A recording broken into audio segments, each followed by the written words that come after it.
The day they told me I had it, definitely, was my birthday. And that was the day my life changed, and I just thought, my life's over.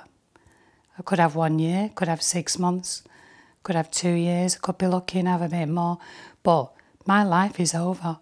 What the hell am I going to do?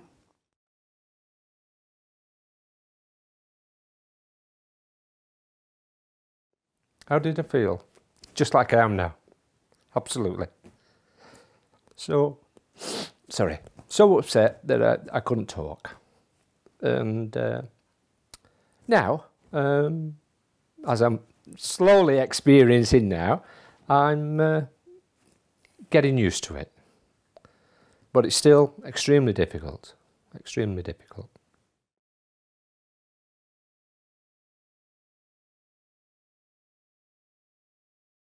And I was finding more and more that I couldn't run. You know, I was practically blacking out. So the breathlessness, the pains in the legs, the migraines, it was all linked to the symptoms of pulmonary hypertension. And I just thought it was, you know, I was quite relaxed about it. And then he sat me down and said, you've got this condition, your heart is very, very strained and you're very ill. And there's a limited time that you have left, more or less. And it was just everything went black. It was very, and my wife was there, and it was very difficult.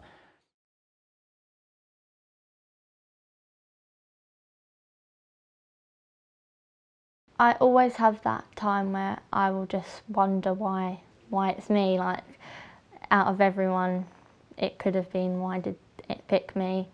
I kind of get annoyed that I can't do everything that my friends do. Like, my friends will take part in like competitions at school and stuff, and I can't do that.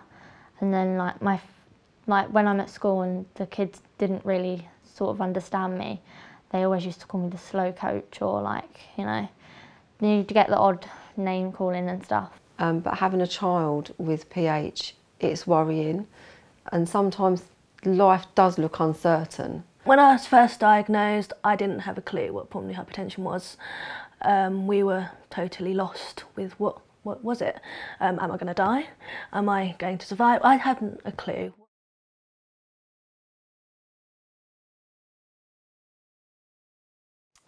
She was diagnosed when she was 11 months old. It was a long route. She was failure to thrive, constantly back up at the hospital, surgery, infections. And the last time we were there, my partner had turned around and said, something's wrong with her. We're not leaving until you find out what's wrong. To be honest, I don't think I grieved. That's the honesty of it all. I just thought, I've got a heart condition, I'm going to get on with my life. And there obviously are times when I look back, or still think now, oh yeah, I have got this ahead of me, and it gets me upset. I know things will get bad, but until that time comes, I don't look at it like that. I think, live the life that I'm leading now, think of the now, not the future. She helps make me strong. She does keeps me on my toes, but she definitely is very positive and has a positive outlook, and that helps us as parents as well. So yeah, there are positives. There just are, because you learn about a whole new different world.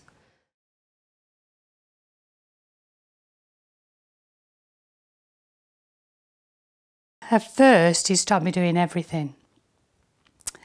I had a long battle with myself, and the hospital wanted me to stop working because of how far on I was, so I made a decision with my family to do it. And then I think because of the stress of doing it and realising I had to do it, but I mustn't have been ready psychologically and mentally and physically, because I loved what I did, I went right down, and I went very, very poorly. And I really did think I was going to die. And I made a will, and I sorted all my finances out. Really thought that that was me, I was gone. And then I had to stay there overnight, and I can just remember, because he didn't give me any more information about that, so I Googled it. So it was just horrendous. I can remember that night being so scared, but not. It was almost like a third person. I was in like a out of body thing. I remember going to sleep, but seeing people at the end of my bed and things like that. It was horrendous. And to be fair, from everything I've been through in the last 4 years, health-wise and fitness-wise, that moment is still the thing that haunts me.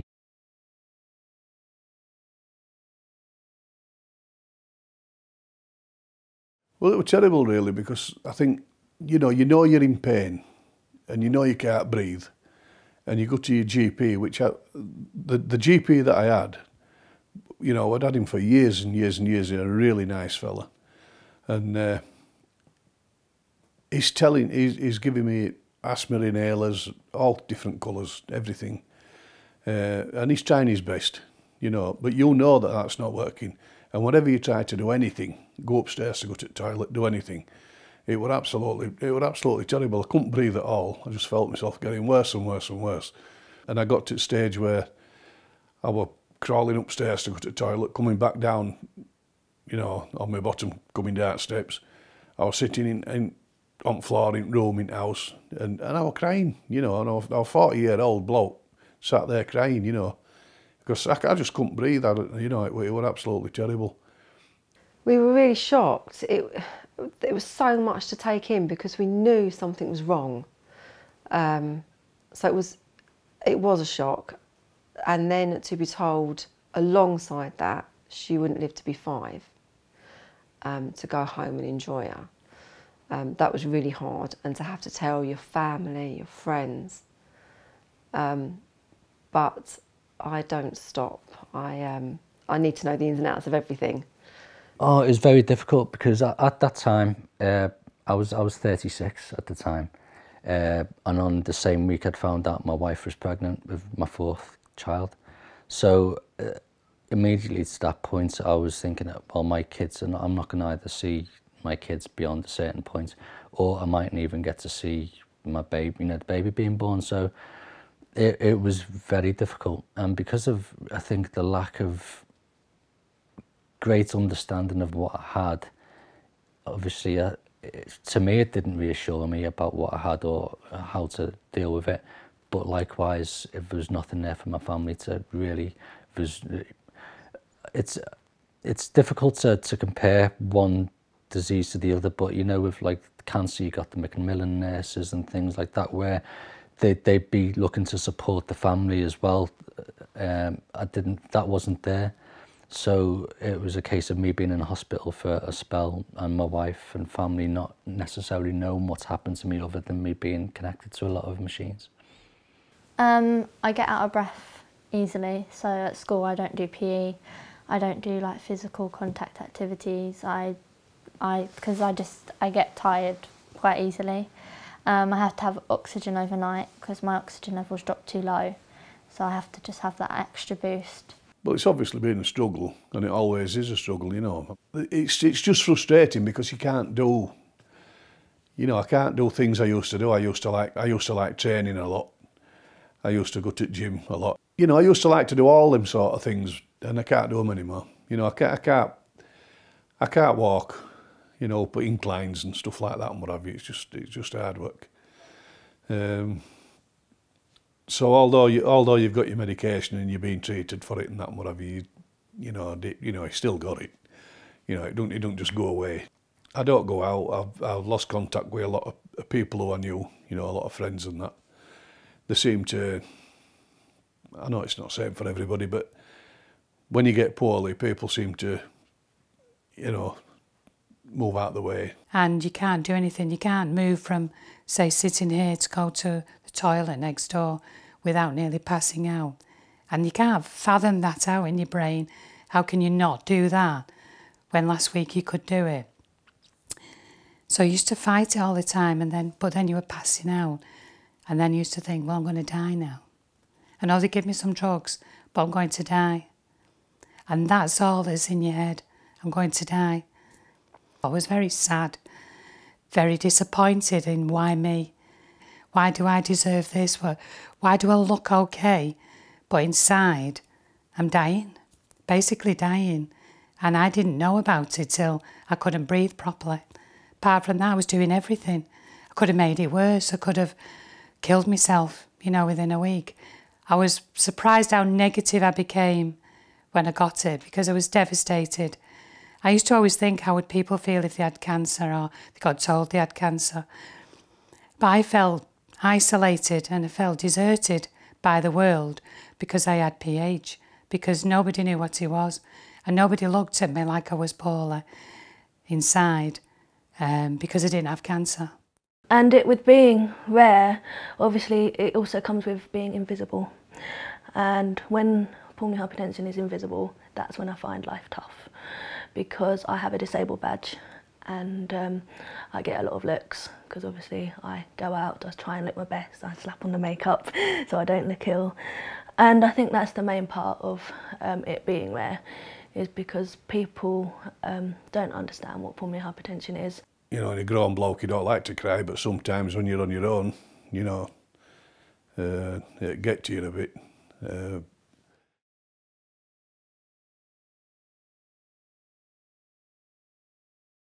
I got diagnosed in February 2008. My birthday is in November.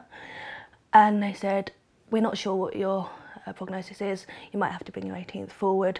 You're really, really ill.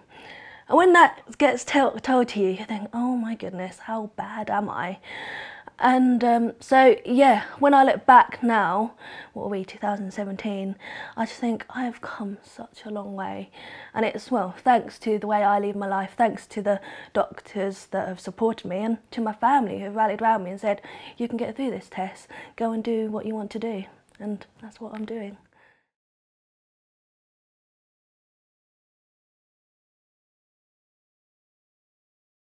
Yeah, I'm happy because I have the most incredible family. I have so many friends that support me. I'm in the best hospital that I've ever experienced, and I just take life as it comes, and yeah, I'm happy. I do worry about her future.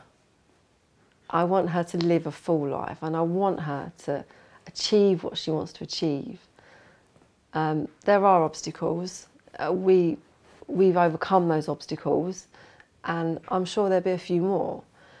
But it's getting Kaylee to do what she wants to do, and sometimes I have to fight, but I'll do that. That's what I do. I'm a mum. That's what you do.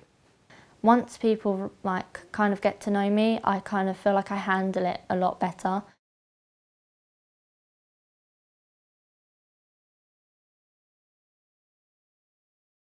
I kind of I withdrew emotionally, so I just had to almost put a wall up because I couldn't. It was very difficult to think about emotionally what I could do, and I know since then I've withdrawn, and it was very difficult to cope with. The financial side, it becomes very insecure and scary as well, because you're not sure if you can ever go back to work. When you're 35, you haven't got a mortgage, you don't have I didn't have life insurance, so then how are my children and wife and family going to be supported if I go? I'm a theatre practitioner by back, so I like to be organised. So first thing I did when I got home was I did the death folder, because I thought I'd be dead in a year, and I wasn't told anything on the contrary. So I'd put together a file for my wife, so it kind of was indexed. This is where this is, and did that. Should the need of me dropping down dead in the middle of a street, and I think it's in one way everyone's gonna die eventually, but it's very rare that you're actually almost given a sell-by date.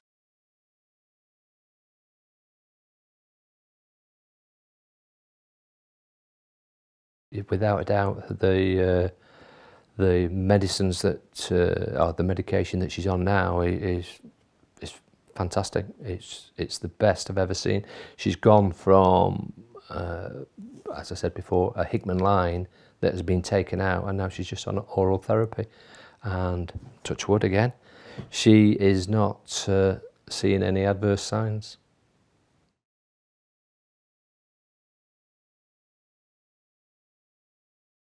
the fact that I'm still here to see things that are going on, that makes me happy. And the fact that I can breathe makes me happy.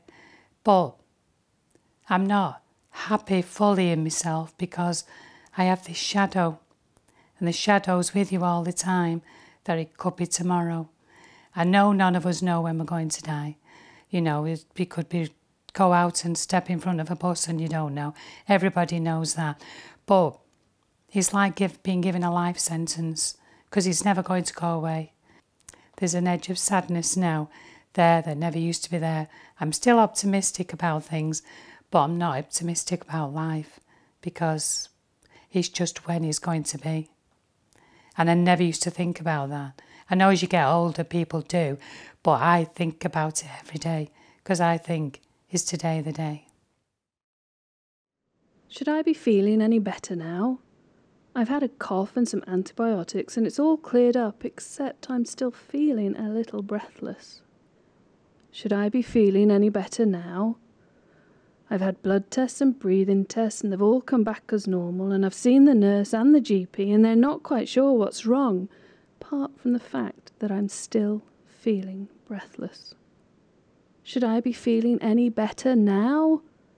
I've had a heart tracing which isn't quite right and been referred to the hospital and had an x-ray and more blood tests and had a scan of my heart and seen the consultant, and I'm due another test and to see another consultant in another hospital, and they all seem to know what they're doing, but all I know is I'm still feeling really breathless. Should I be feeling any better now? I've had my diagnosis. I know what it is. So yes, I will be breathless, and things will change. One breath at a time, I begin to take back control, so that, in my own way, I can start to feel a little better now.